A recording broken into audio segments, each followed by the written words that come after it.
Welcome to Feminist Utopia, a community dedicated to envisioning and creating a more just society for all.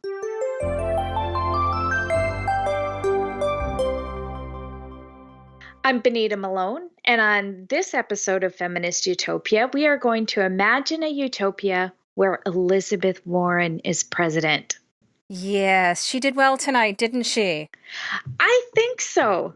And, you know, I watched the debate at a Warren Watch party in Houston. It was fun to be among my peeps. And one of the things that I was thinking was that she didn't really talk that much. It felt like there was a lot of times where she was really quiet. But I just pulled up on NPR. They have, their chart of who talked the longest. And Biden was in first place with 17 minutes. Warren was in second place with 16 minutes, 38 seconds. And then Sanders with 14 minutes. And Harris and Booker were both tied at 13 minutes. And then Buttigieg and Castro were both at 11, Klobuchar at 10, O'Rourke at 9, and Yang at 8 minutes. So I thought this was the best debate of the three.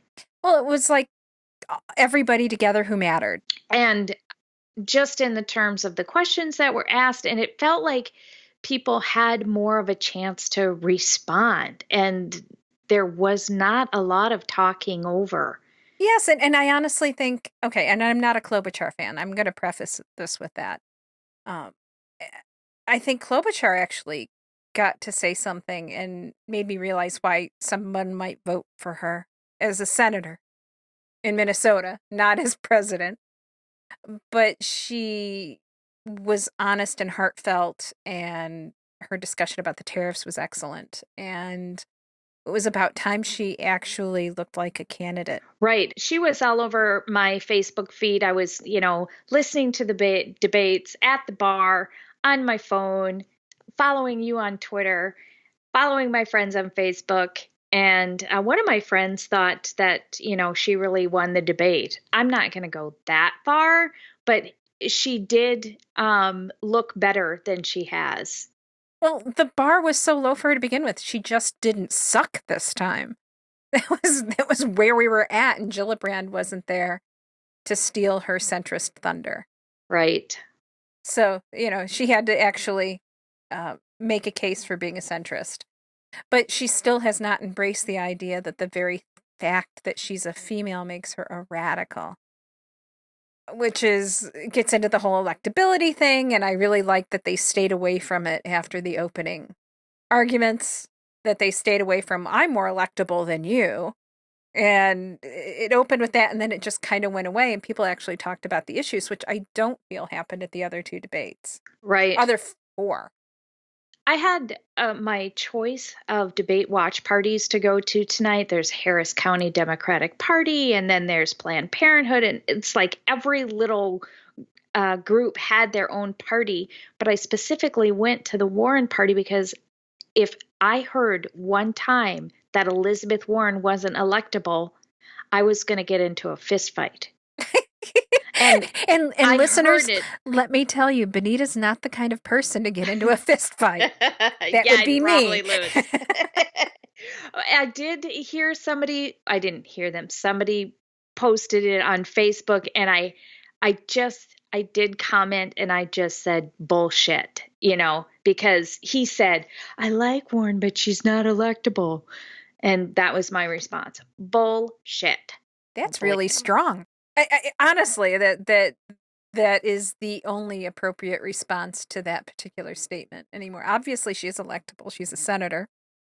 Yeah, she's gotten elected a few times in the past. Nobody's asking if Buttigieg is electable. Has anybody asked that? I keep saying he's from a small town in Indiana. Why isn't he unfucking Indiana first before running for national office? Because he did try to run to be the chair of the DNC straight from South Bend, Indiana, instead of running to be a senator from Indiana or a state level office from Indiana or a congressman from Indiana or a senate. It just keeps going on. And but nobody ever asks, is Pete electable? No, I haven't heard that. I did hear, a couple people really liked him because he complained about Democrats attacking Democrats when there was, Castro kind of got into it at Biden, and then he was saying, this is why people don't like to watch the debates, and he's supposedly the voice of reason, but I loved Castro. Yes. I thought he did great. I'm glad that he pressed Biden. And if Biden can't handle himself on a debate with 9 of his peers, how is he going to handle himself in a real election with strong opponents? Well, and opponents that are willing to use any verbal tool they have available. Donald Trump would annihilate Biden. Yeah, he would. I don't think Biden is able to handle that level of incivility. If and after the debate, Rahm Emanuel, who, for those of you who don't know, was a major aide to the Clintons during Bill Clinton's time in office, and was a congressman for the area of Chicago, was mayor of Chicago for 2 terms. I think he was also chief of staff for Bill Clinton at one point. I can't remember. Very strong proponent of Hillary Clinton, but a bit of a dumpster fire of a human being. And I'll tell you a story when we get off the air about having to sit there at a Seder with him in Chicago one year. But the first thing out of his mouth after the debate was over was basically Castro lost points because he was mean to Biden. And I'm like, that wasn't mean. It wasn't mean. He was like, did you really forget what you said 2 minutes ago? And he really did. And he just kept reminding us over and over again how old he was. Well, I remember JFK.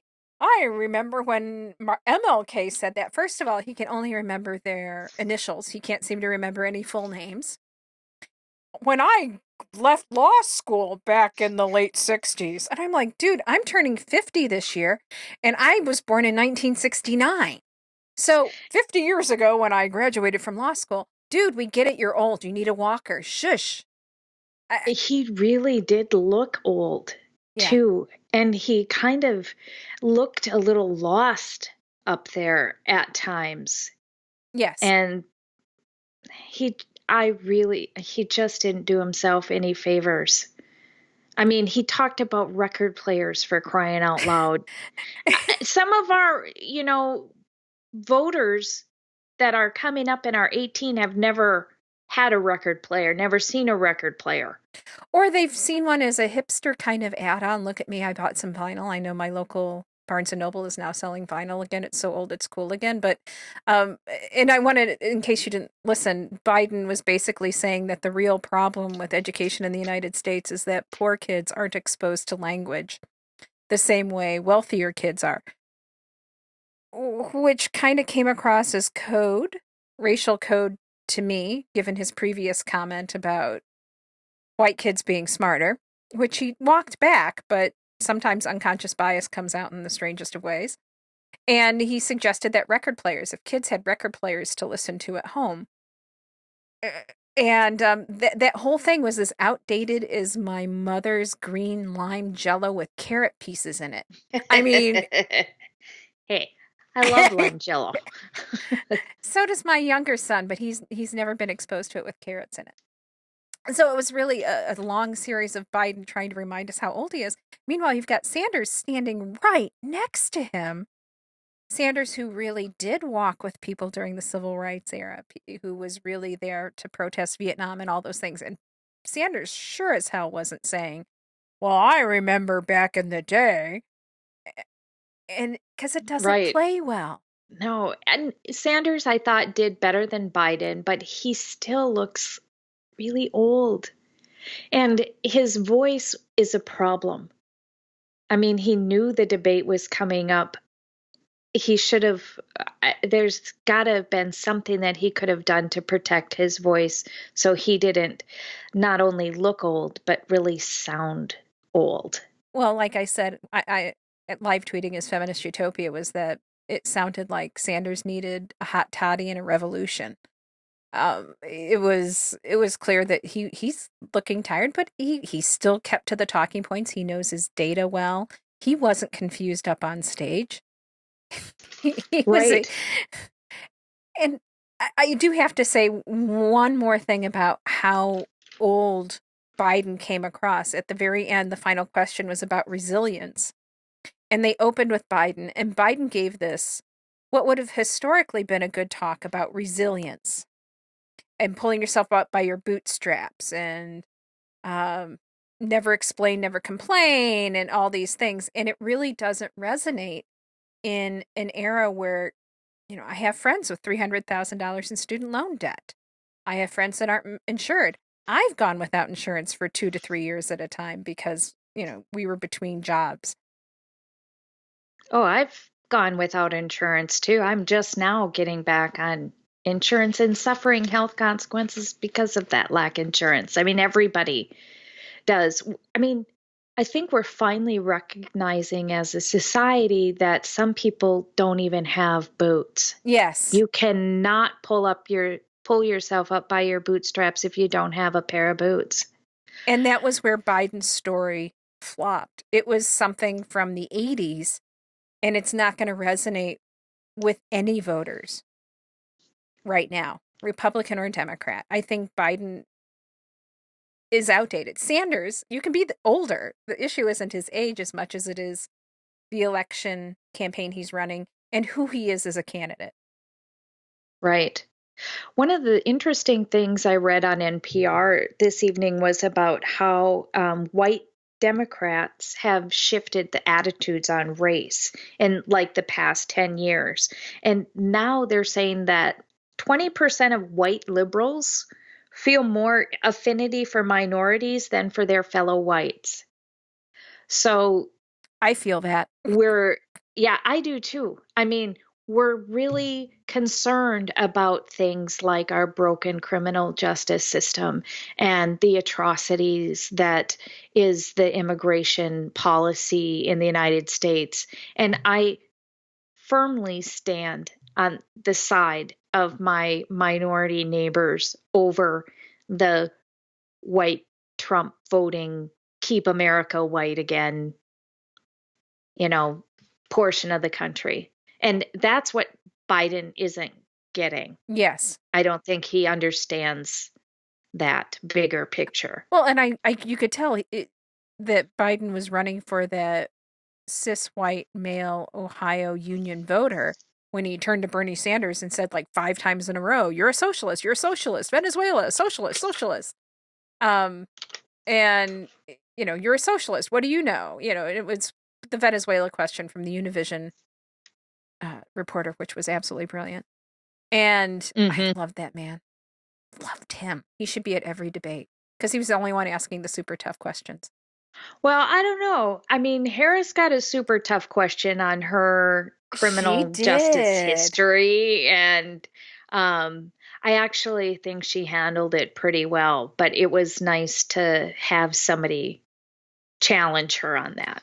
And I liked her answer. It was honest. I would have liked a little more, I was wrong and I would do this differently, as opposed to, well, I did some good things too. It was like kind of listening to my 15-year-old explain why he didn't do his homework.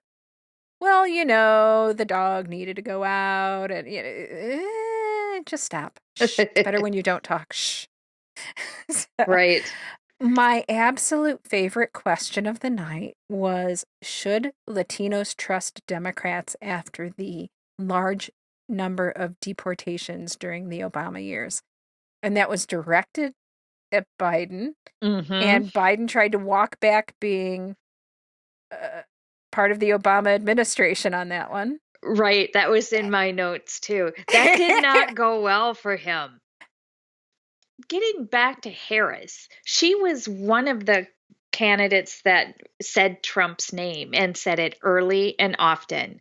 And I think that was probably appropriate too, although sometimes I think that it was just to get a reaction from the crowd and not necessarily to, further her agenda. We're all against Trump. I mean, we knew that coming in. But her line about he can go back to watching Fox News now, that was pretty funny. Well, I thought it was really interesting compared to the other debates that she opened with that, and I'm guessing she had some, and it was quite the spanking. And as I said in my tweet about that, Trump usually has to pay for spankings like that. So it was nice to see that, but I enjoyed this focus on the issues and their differences. And I think Trump is going to be disappointed they didn't talk about him more. Yeah, probably. But somebody I saw on Twitter had a really good comment about the candidates, and I'm trying to find it now. It said that there was a difference between those who practiced their policy explanations versus those who practiced their applause lines. Ooh. Which I thought was shade. And the person who said that was Marissa Cabas, and I don't know this person, but I thought that was pretty good because you could definitely tell. And I think Harris practiced her applause lines, and I think Warren knows her policy, forwards, backwards, inside out. And I exactly. I loved when Biden was trying to nail her on Medicare for all. And, well, do you have a plan to pay for it? And she's like, of course I have a plan. That woman has a plan for breakfast. You know this. Why would you open yourself up like that? And then she got a chance to platform her plan and she took it. I didn't hear a lot of plans coming from other candidates, Cory Booker included. I heard ideas. Yeah. But I didn't hear plans. I loved Warren. She said, I know what's broken and I know how to fix it. And I believe it. I love that. And I believe that.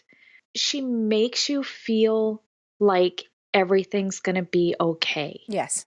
When I hear Warren talking about whatever it is, immigration, the economy, education, I just get this overwhelming sense of relief, like there's finally an adult in charge that knows what to do.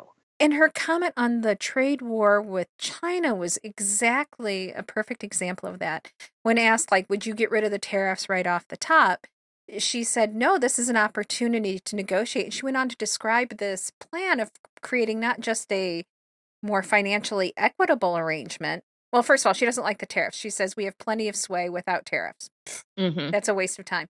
But that we can use that to create more justice, not just more financial opportunity, but more justice within how the Chinese products that we're importing are not meeting our standards, or how work conditions are in China, or any of these things. That the trade policy with China isn't just they need to take more of our stuff and stop stealing our software.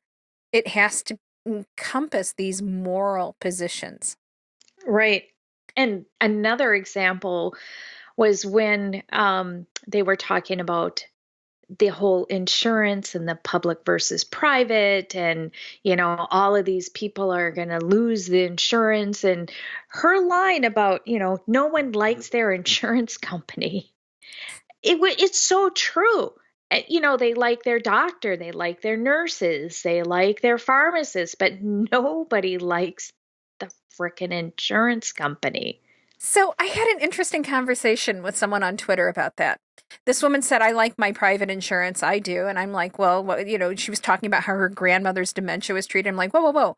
I said private. I didn't say Medicare. This woman did not know that Medicare was government insurance. Wow. That's,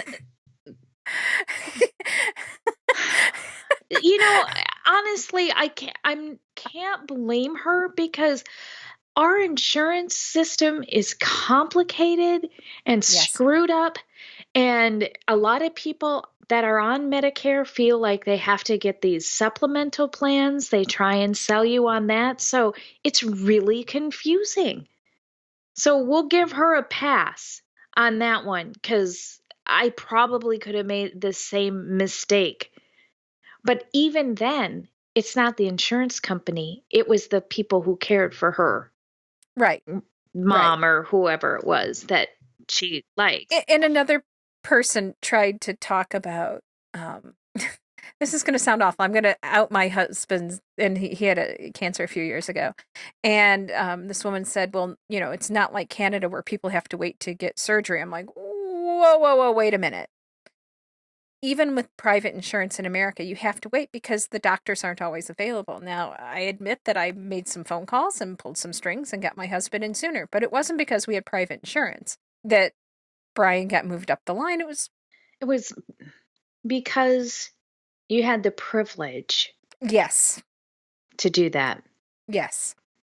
And it's the kind of privilege that is denied to most Americans. I'm fully aware of that. But when your family's facing it, I have no problem pulling that privilege trigger on that one. Right. But I'm very aware that it doesn't always work that way for other people. There is someone that we also know who had the same type of cancer. And no, he's not getting the same level of treatment. He's not. And they both have private medical insurance. So it was some interesting side conversations I was having on Twitter about people not understanding what they're actually living.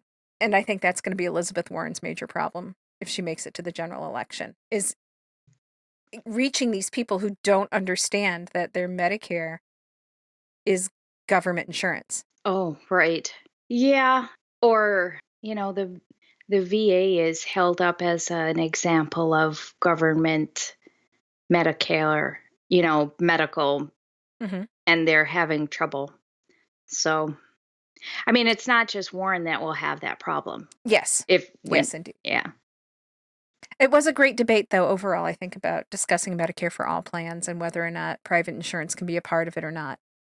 They touched on a lot of substantive issues, and gun control was one of them. Yes. And okay, Beto O'Rourke got his day in the sun.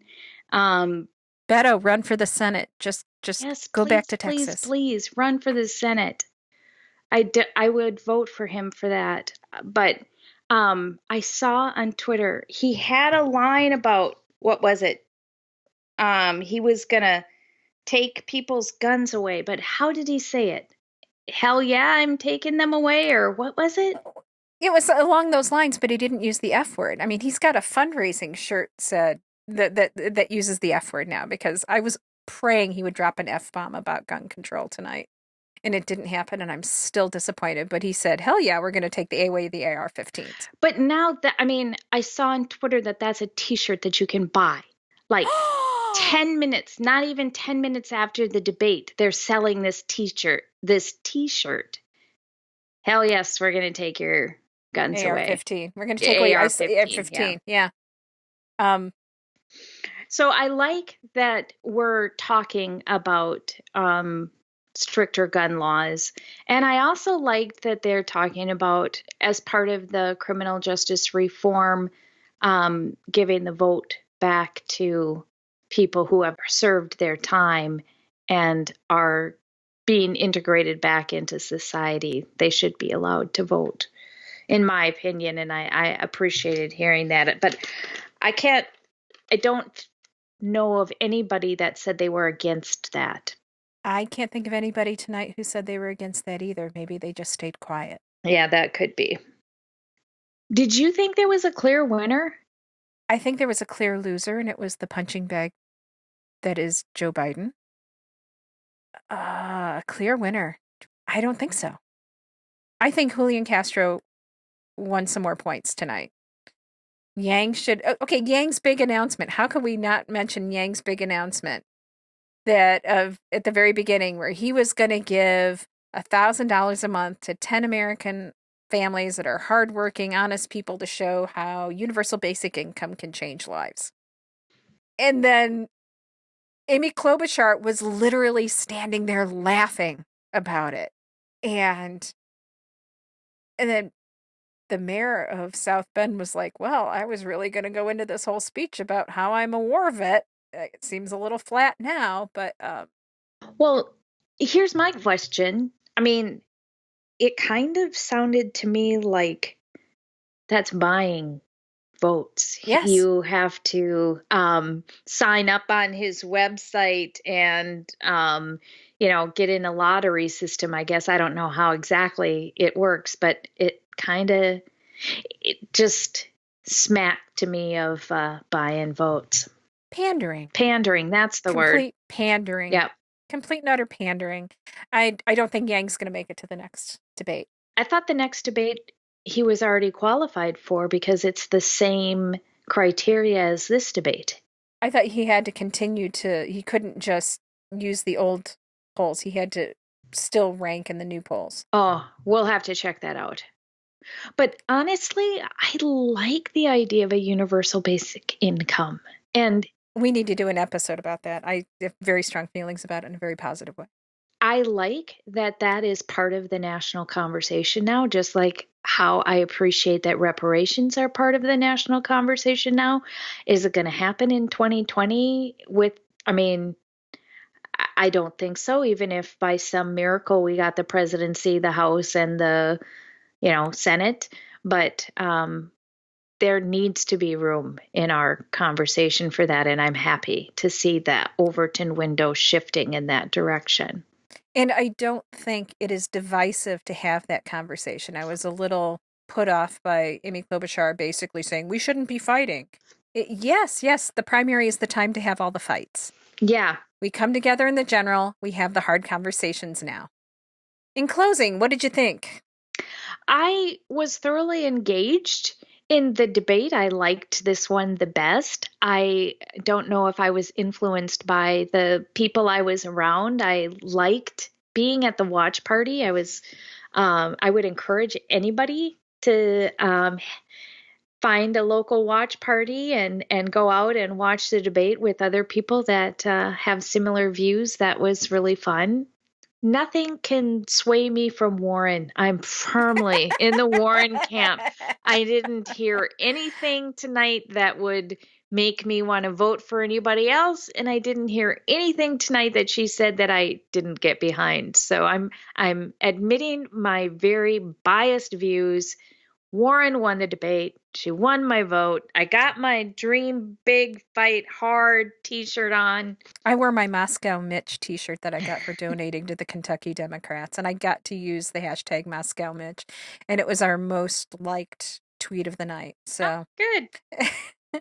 Anytime I get to say Moscow Mitch and break Mitch McConnell's heart is a good day. I honestly enjoy live tweeting it. I like the conversations I have online. It's always fun to see what other people are saying and doing and engaging in those conversations. There was one here in Seattle that I didn't go to, but it's raining tonight. I'm glad I didn't go. So I'll live tweet the debates. You go hang out with people. That's kind of our thing. I did not take pictures, but I think I can scrounge a few up from friends that were there and took pictures. So you'll have to check us out on our Facebook page and follow us on Twitter. Follow us on Twitter. I haven't gotten banned from anybody else's feed yet so far in the last 2 weeks. It's a slow week. It's a slow week. I'll try harder.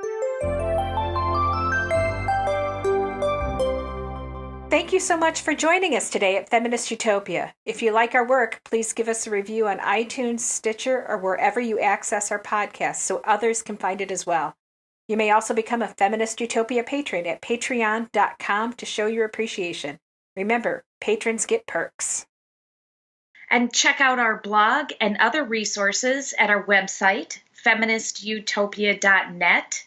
Email us your idea of what a feminist utopia would look like or any questions to info@feministutopia.net. We appreciate you taking the time to listen and grow with us. Feminist Utopia is created by Debbie Williams and Benita Malone.